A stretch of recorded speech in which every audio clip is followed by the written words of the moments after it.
Fala, meus queridos, meus amigos, tudo bem com vocês? Primeiro vídeo de 2025. Estamos aqui para mais um conteúdo. Quero dizer para vocês que nós já temos aqui nesse canal mais de 200 vídeos. Então, certamente, se vocês estão procurando algum tipo de conteúdo, é muito provável que já tenhamos gravado. Inclusive, estamos começando também a nossa segunda playlist de exposições bíblicas lá no livro de Tito. Então, se você quer aprender um pouco mais sobre esse conteúdo, corre lá, assiste, maratona, que tá tudo bem acessível para você. Inclusive, já temos uma playlist lá também da exposição de Colossenses. Então, ela já está completinha, já está finalizada. Se você quer aprender um pouco mais da palavra de Deus com um certo detalhe a mais, um certo toque a mais, vocês podem ir lá e conferir essa playlist. E nós também temos vídeos avulsos sobre diversos temas, opiniões, explicações de contextos bíblicos. Vocês podem ir lá e acessar.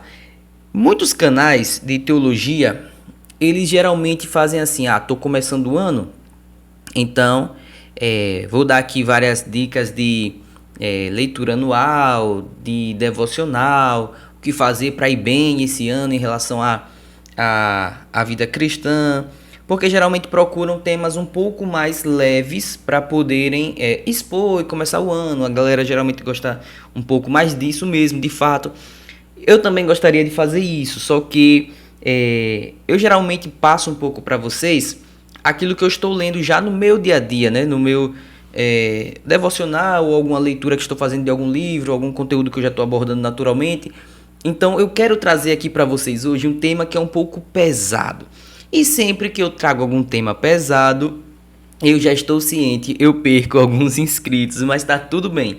É o ônus que nós temos que carregar por expor a nossa opinião. Quando a gente expõe a nossa opinião, automaticamente nós já estamos no front da batalha, né? Então é isso aí. E hoje talvez esse vídeo ele vai te dar uma chacoalhada e você vai ficar um pouco assim: como isso é possível? Não é possível. Mas fica aqui conosco até o final que você vai se surpreender.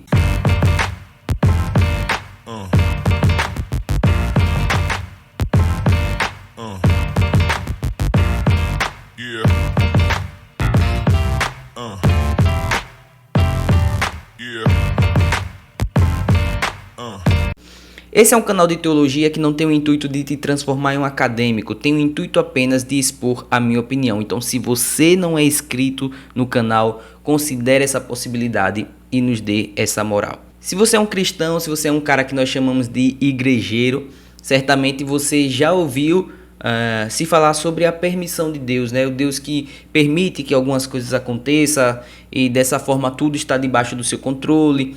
E eu quero desmistificar um pouco isso aqui, baseado nisso aqui, ó.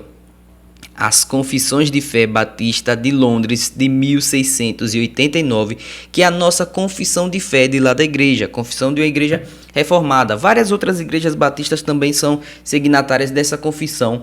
E nessa confissão, no capítulo 5, vai abordar a questão da providência divina. E eu quero tratar com vocês aqui uma coisa que vocês vão achar muito chocante a respeito da permissão de Deus.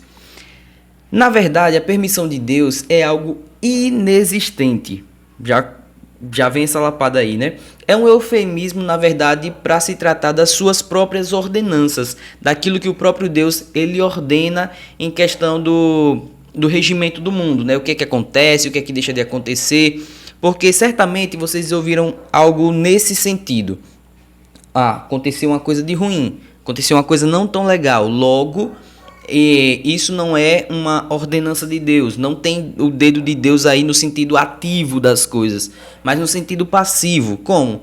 A permissão de Deus, né? Eu fui assaltado hoje, não foi Deus que ordenou que eu fosse assaltado, mas permitiu para que eu pudesse aprender alguma coisa, para que esse fato me ensinasse alguma coisa na minha vida cristã, me moldasse de alguma forma, porque Deus sendo Deus e sendo bom, como a Bíblia diz que Deus é bom, não é possível que ele tenha determinado isso, ordenado que esse fato acontecesse.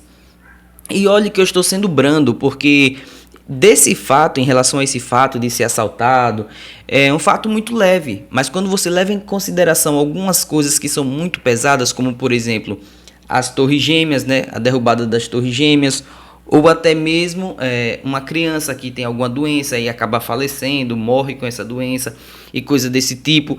Então a gente fica tendo uma imagem de que Deus ele não é talvez tão bom assim, porque essas coisas acontecem e no nosso intelecto limitado a gente não consegue entender as razões pelas quais Deus ordena essas coisas. Então logo ele não ordena, mas ele permite com o intuito de nos ensinar algumas coisas.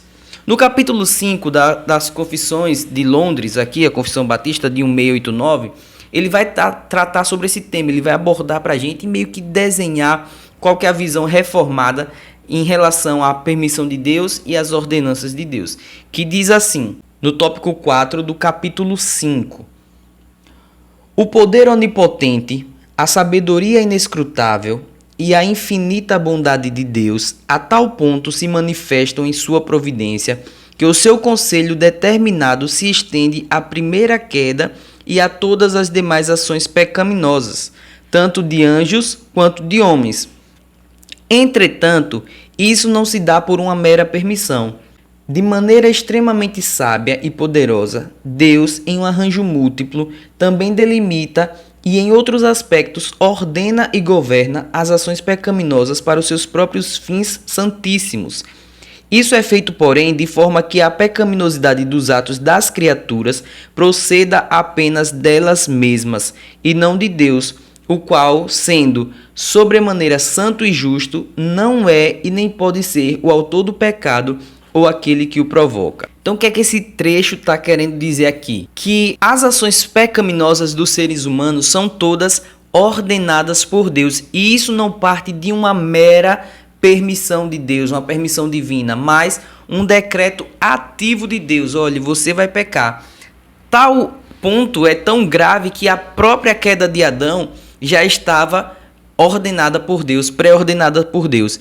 E isso faz todo sentido quando a Bíblia ela vai nos relatar que o Cordeiro de Deus foi morto antes da fundação do mundo. Logo, já havia um plano para que Cristo fosse enviado, encarnasse e salvasse a humanidade por meio de seu sacrifício. E isso não apenas de forma permissiva, mas de forma efetiva e de forma ativa. Outra coisa também que aconteceu antes da queda do homem lá no Éden foi a escolha dos eleitos.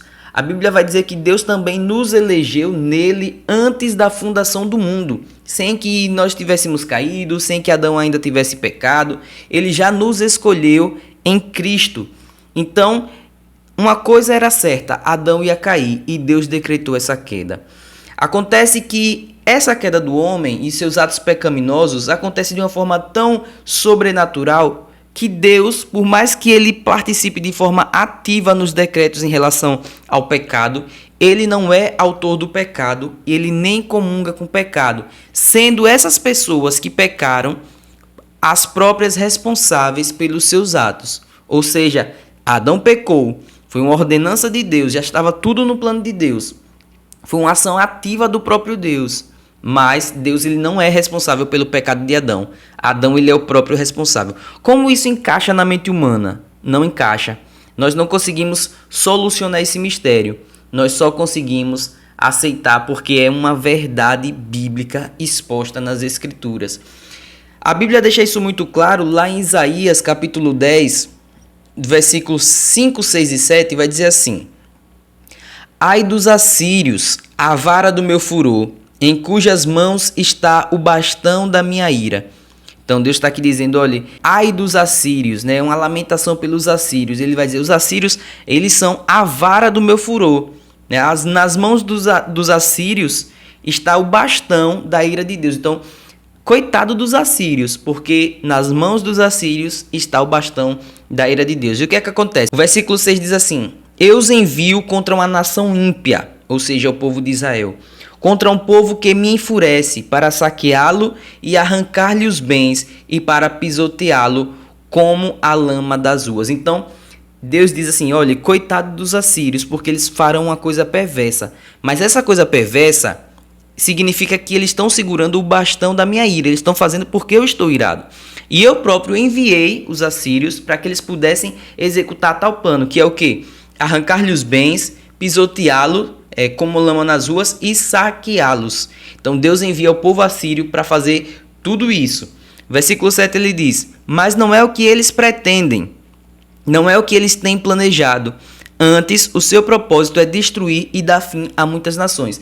Eles estão fazendo isso sem nem se dar conta que é o próprio Deus que está querendo isso, que ordenou que eles fizessem isso. Na mente deles, eles estão pensando o quê? Eu vou fazer isso, eu vou ganhar terra, eu vou destruir, eu vou aumentar aqui minhas terras, meu império. Eles não se dão conta que é o próprio Deus que está os usando. Só que o próprio Deus, ele, ao enviar, ele também pune, porque isso não deixa de ser um pecado. Os assírios estavam cometendo violência, truculência, logo pecando contra Deus. Por mais que Deus tenha ordenado que eles fizessem aquilo, eles ainda são responsáveis pelos seus próprios pecados, de forma que a soberania de Deus, ela anda junta com a responsabilidade humana. No versículo 12 desse mesmo capítulo 10 de Isaías, vai dizer assim: quando o Senhor terminar toda a sua obra contra o monte Sião e contra Jerusalém, ele dirá, veja o que Deus dirá: castigarei o rei da Síria pelo orgulho obstinado de seu coração e pelo seu olhar arrogante.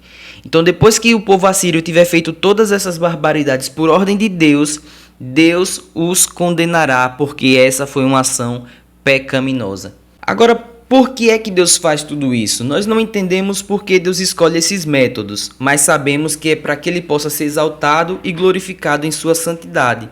Então, todas as coisas que acontecem por ordem de Deus é para a sua glória, de forma que nós não entendemos. Mas a Bíblia vai dizer, porque dele, por meio dele e para ele são todas as coisas, independente do que seja aos nossos olhos. Às vezes aos nossos olhos é uma coisa que não é muito agradável, mas Deus sabe de todas as coisas, de qualquer forma que ele está contribuindo para que Deus ele possa ser glorificado. O tópico 5 da confissão, desse mesmo capítulo, vai se aprofundar um pouco mais nisso e vai dizer o seguinte: o Deus imensamente sábio, justo e gracioso, frequentemente entrega seus filhos, por algum tempo, a múltiplas tentações e às corrupções de seus próprios corações. Ele o faz com a intenção de castigá-los por seus pecados anteriores ou desvendar-lhes a força oculta da perversão e do engano de suas almas, a fim de que sejam humilhados.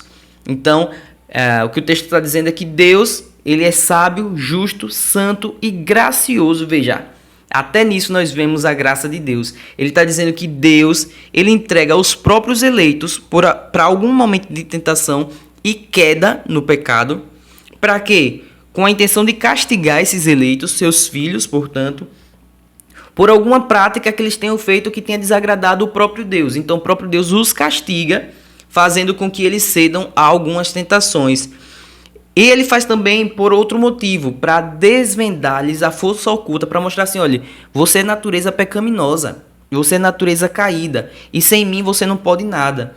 Então o próprio Deus vai entregar os eleitos a esse tipo de situação, para que eles fiquem cientes de que sem Deus eles não são nada. E o texto continua dizendo: além disso, ele age assim, entre outras finalidades justas e santas, para levá-los a uma mais próxima constante dependência de seu auxílio, para que os eleitos dependam cada vez mais de Deus e fazê-los mais vigilantes quanto a todas as ocasiões futuras de pecado.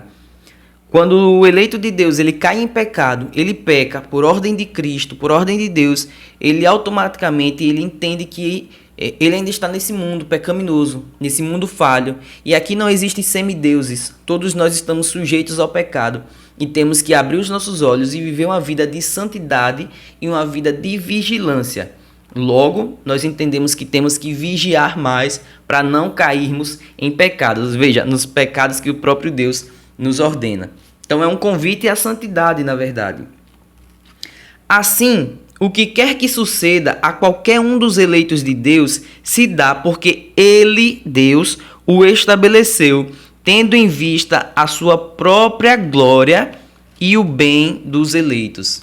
Quando Deus determina que um eleito de Deus, que um eleito dele próprio, vai pecar por algum tempo, isso tem dois propósitos. Primeiro, Deus ser glorificado de alguma forma. Segundo, contribuir para o bem daqueles que são eleitos em Cristo. A própria Bíblia vai dizer que todas as coisas cooperam conjuntamente para o bem daqueles que amam a Deus. Então, não há nada que fuja do controle de Deus.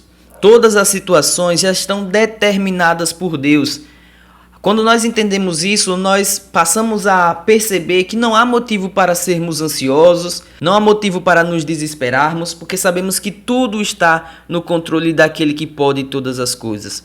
Cabe a nós nos humilharmos e reconhecermos que somos tão pequenos e que tem assuntos que são tão gloriosos que é inconcebível na nossa mente, mas que um dia estaremos face a face com Deus.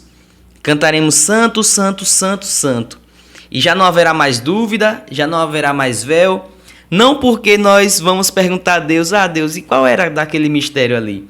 Mas é porque automaticamente, ao olharmos para Ele, ao olharmos para a sua glória, para a sua majestade, já não haverá mais dúvida a respeito de nada. Que nesse ano de 2025, você se submeta ao senhorio e à soberania desse Deus que é maravilhoso, que é generoso, que tem como fim último ser glorificado em si mesmo e dar o bem para aqueles que o amam. E que você possa cumprir fielmente o propósito fim do homem, tal qual está escrito lá no Catecismo de Westminster. O propósito fim do homem é glorificar a Deus e alegrar-se nele para sempre. Deus abençoe a sua vida, tenha um feliz ano novo e até a próxima.